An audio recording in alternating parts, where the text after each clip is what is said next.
Hello students, कैसे हैं आप सभी। तो हिंदी व्याकरण की क्लास में आपका स्वागत है। तो आज हम हिंदी व्याकरण में क्या पढ़ने जा रहे हैं। आज हम पढ़ेंगे संज्ञा।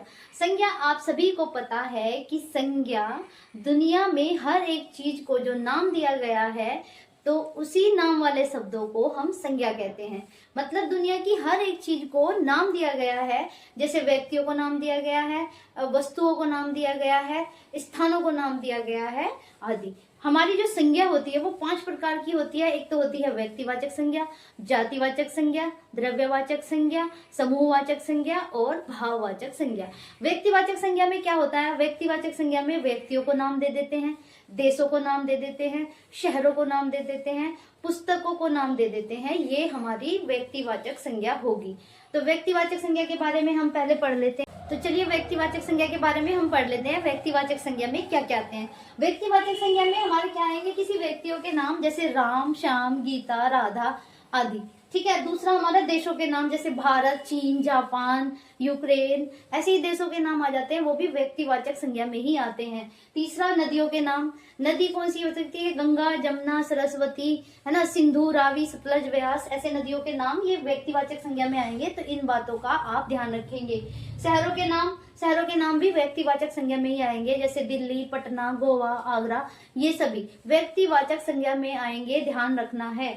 पुस्तकों के नाम, जैसे कि कोई स्पेशल पुस्तक होती है उसका नाम रख दिया रामायण, महाभारत, गीता।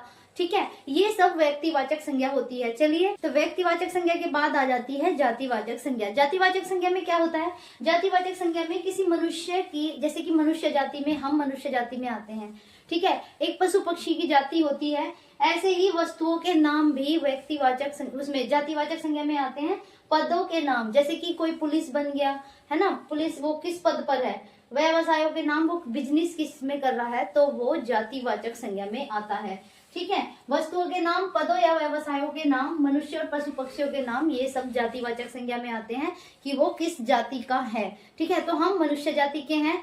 और जैसे कुत्ता, बिल्ली, ये सब पशु जाति में है। पक्षी में जैसे मोर हो गया, कौवा हो गया, कबूतर हो गया, ये इनकी पक्षी जाति है।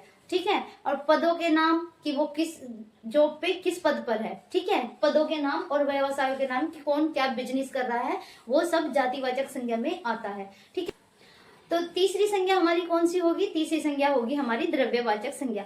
द्रव्यवाचक संज्ञा वो होती है जिसे हम माप या तोल सकते हैं, गिन नहीं सकते। तो मापने में हमारे जो आते हैं वो घी, तेल, दूध, ये हम इन्हें माप सकते हैं। और तोलने में क्या क्या आ सकते हैं हमारे?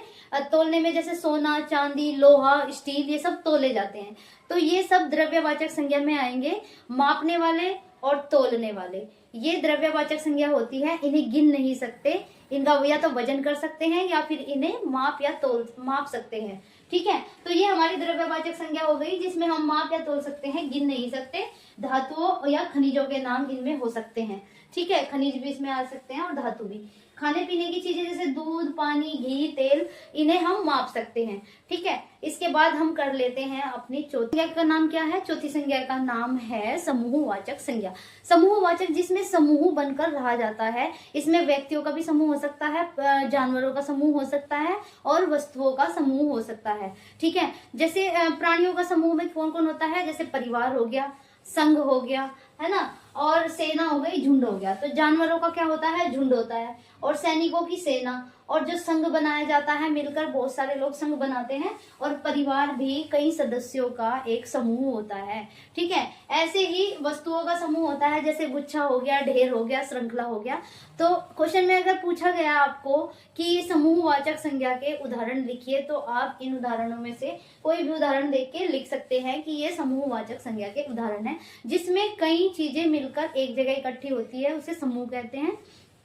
ठीक है, जैसे वस्तुओं के समूह में गुच्छा, जैसे कि चाबियों का गुच्छा, अंगूर का गुच्छा, केले का गुच्छा, इस तरह से कई चीजें मिलकर एक चीज में इकट्ठी हो जाती है, उसे गुच्छा कहते हैं। ढेर भी कई चीजों को इकट्ठा करके वो ढेर हो जाता है। श्रृंखला मतलब लगातार चलने वाली को श्रृंखला कहते हैं। ठीक है, तो ये हमारा समूहवाचक संज्ञा के उदाहरण हो गए। इसका 5वां भेद होता है भाववाचक संज्ञा। भाव आपको पता है, ना तो भाव को मापा जा सकता, ना ही तोला जा सकता और ना ही गिना जा सकता है। भाव जो होते हैं हमारे अंदर से निकल कर आते हैं, जिसे हम गिन नहीं सकते, माप नहीं सकते, तोल नहीं सकते हैं। जैसे कि क्रोध, क्रोध को आप नाप नहीं सकते। यौवन, जवानी होती है, बुढ़ापा, उसे भी नहीं गिन सकते, माप तोल सकते। खुशी को भी धैर्य, पढ़ाई, मिठास, लिखाई, ये सब भाववाचक संज्ञा के उदाहरण होते हैं। भाववाचक संज्ञा जो होती है हमारी 3 प्रकार के शब्दों से मिलकर बनती है। जैसे क्रियाओं से, जो काम होता है, क्रिया मतलब काम होना, जैसे काटना से काट बनेगा, सजाना से सजावट बनेगी, लिखना से लिखावट बनती है। ठीक है, ऐसे ही संज्ञा से क्या बनेगा, मानव संज्ञा होगी तो इससे मानवता बनेगी, बूढ़ा संज्ञा होगी तो बुढ़ापा इसका भाववाचक संज्ञा होगी। ठीक है, विशेषण से, महा से महिमा, सरल से सरलता और गर्म से गर्मी होती है।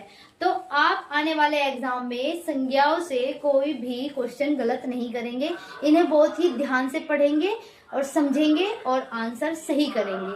ठीक है, इसके बाद हम करेंगे सर्वनाम, वो हम कल करेंगे। आज के लिए बस इतना ही, धन्यवाद।